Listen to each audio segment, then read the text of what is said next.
মনে না থাকার সমস্যা বা মনোযোগ ফোকাস না থাকার সমস্যাটা একটা বৈশ্বিক সংকটে পরিণত হয়েছে। এটা শুধু আপনার আমার সমস্যা না, সারা পৃথিবীতে এই সমস্যাটা। এবং আপনি প্রত্যেকটা মানুষকে দেখবেন যে মানুষের কিছু মনে থাকে না, মনোযোগ ধরে রাখতে পারে না।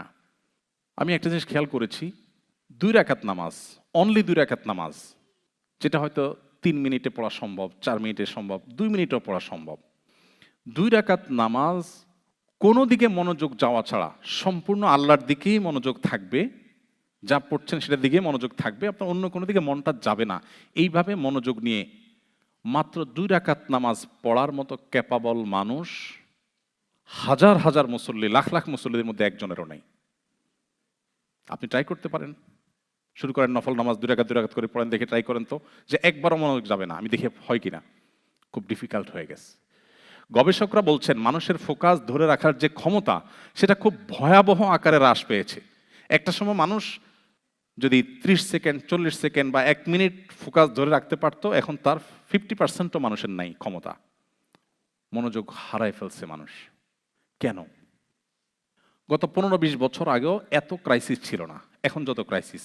তাহলে এই 15-20 বছরে কি এসেছে পৃথিবীতে যেটা আগে ছিল না? আমরা একটু চিন্তা করলে, ভাবলে দেখি, সেই জিনিসটা আর কিছু নয়, আমাদের স্মার্টফোন এবং সোশ্যাল মিডিয়ার ব্যবহার। এগুলো কিভাবে আমাদের ফোকাস এবং মনোযোগ, আমাদের স্মৃতিশক্তিকে নষ্ট করছে, এটা নিয়ে অনেক লম্বা আলাপ করতে হবে। আমি সেদিকে যাব না, আমি সংক্ষেপে শুধু একটু বলি।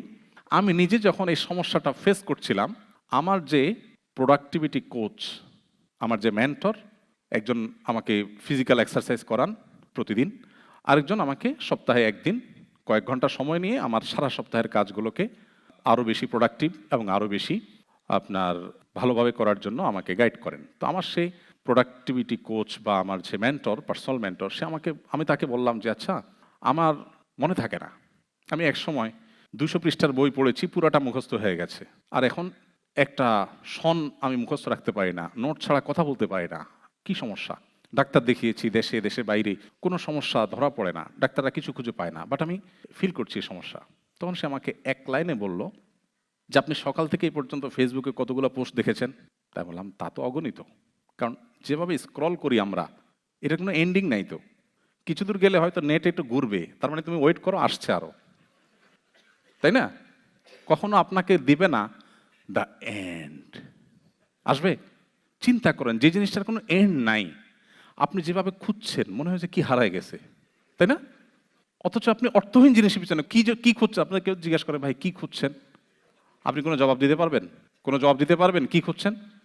আপনি একটু চিন্তা করে দেখুন, আপনাকে কোন গর্তে ঢুকায় দেওয়া হয়েছে, আপনি কোথায় কোন জগতে বাস করছেন, আপনি কি খুঁজছেন নিজে জানেন না, বাট আপনি খুঁজছেন।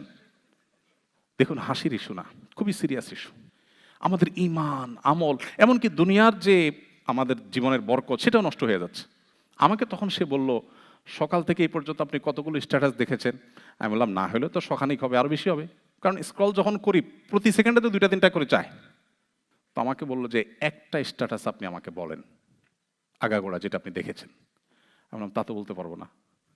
বলছে কমেন্ট কি পরিমাণ দেখেছেন? আমি অগণিত কমেন্ট দেখেছি। বলছে একটা কমেন্ট বলেন আমাকে আগাগোড়া। তাও বলতে পারবো না। তো আমাকে সে বলল, এর মানে হলো আপনার ব্রেইনকে আপনি ট্রেন করছেন যে তোমাকে মুখস্থ রাখতে হবে না, তুমি ডোপামিনের আশায়, সাময়িক আনন্দ, সাময়িক ব্যথা, একটা গুড নিউজ দেখেছেন, আপনার পছন্দের দল জিতেছে, ওয়াও মাশাআল্লাহ, আপনি খুশি হয়ে গেলেন, ডোপামিন। আবার দেখেছেন গাজায় মানুষগুলো অনাহারে মারা যাচ্ছে, এর মধ্যে আবার হামলা চালিয়েছে অভিশপ্তরা, এটা দেখার পর আপনার কষ্ট হয়েছে, মনটা খারাপ হয়েছে। এই যে সাময়িক আনন্দ আর সাময়িক বেদনা, এটাই আপনার উদ্দেশ্য এই স্ক্রলিংয়ের। এখান থেকে আপনি কোনো জিনিস মুখস্থ করতে চান না, আপনার ব্রেইন অভ্যস্ত হয়ে গেছে যে আমাকে মুখস্থ করতে হবে না। এর ফলশ্রুতিতে আপনার কোনো কিছু মনে থাকে না, মনোযোগ থাকে না, বিকজ আপনার ব্রেইন অভ্যস্ত হয়ে গেছে মনোযোগ না রেখে অসংখ্য জিনিস পড়ার উপরে। আপনি এটা ছেড়ে দেন, সিরিয়াস হন, আপনার জীবনে পরিবর্তন আসবে। কয়েক মাস হয়েছে আমার মোবাইলে কোনো ফেসবুক, কোনো ইউটিউবের অ্যাপ নাই, আমার অফিসে, আমার বাসায়, আমার কোনো পিসিতে কোথাও নিউজ ফিডে ঢুকার কোনো অপশনই নেই। সেটা এমনভাবে ব্লক করা, আমি চাইলেও ঢুকার সুযোগ নেই। আলহামদুলিল্লাহ, আমি ফিল করছি যে আমি অনেক ভালো আছি। আমরা যারা ইবাদত করতে পারছি না, নামাজে মনোযোগ থাকছে না, আমাদের যাদের ফোকাস নষ্ট হয়ে যাচ্ছে, আমাদের বাচ্চারা ধ্বংস হয়ে যাচ্ছে, আল্লাহর শপথ করে বলি এটার প্রভাব সবচাইতে বেশি। আরো অনেক কারণ আছে, এটার প্রভাব সবচেয়ে বেশি। আমার 17 বছর 18 বছরের ছেলে, আলহামদুলিল্লাহ স্টিল নাও তার কাছে কোনো স্মার্টফোন নাই, এবং এটার ব্যাপারে তার কোনো আগ্রহও নাই। তাকে বললেও হয়তো সে বলবে না আমি কি করব। ফোনই ছিল না, একটা ছোট বাটন ফোন দেওয়া হয়েছে বাইরে টাইরে গেলে পড়ালেখার জন্য কোনো কাজে, তখন যাতে যোগাযোগ করা যায়। এর আগে গত বছর দেড়েক আগে তার কাছে ফোনও ছিল না।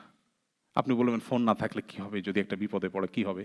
যখন ফোন ছিল না সেই কালে বিপদে পড়লে কি করতো মানুষ? সব মরে সাফ হয়ে গেছে? এগুলো আমাদেরকে শয়তান যেভাবে বুঝাইছে আমরা এভাবে বুঝছি।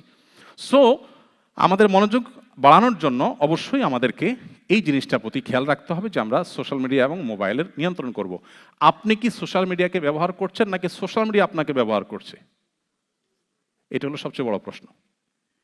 আপনি কি ডাইরেক্ট হয়ে গেছেন নাকি কন্ট্রোল আছে? এটা গুরুত্বপূর্ণ প্রশ্ন। এটা আমাদেরকে শেষ করে দিচ্ছে। অনেক সময় দাওয়াতের কাজের নাম দিয়া ঘন্টাকে ঘন্টা স্ক্রল করছি উদ্দেশ্যহীনভাবে। এটা কখনো একজন মুসলমানের লাইফস্টাইল হতে পারে না, অসম্ভব। আমি জানি এই স্রোতের বিপরীতে আমার কথাগুলো খুব বেশি প্রভাব ফেলবে না, কিন্তু আমি আমার দায়িত্ব পালন করলাম। আল্লাহ যাকে হেদায়েত দিবেন তিনি হয়তো ডিসিশন নেবেন যিনি তার জীবনকে অনেক বেশি প্রোডাক্টিভ করবেন, বরকত দিয়ে পরিপূর্ণ করবেন। আল্লাহ আমাদেরকে তৌফিক দান করুন।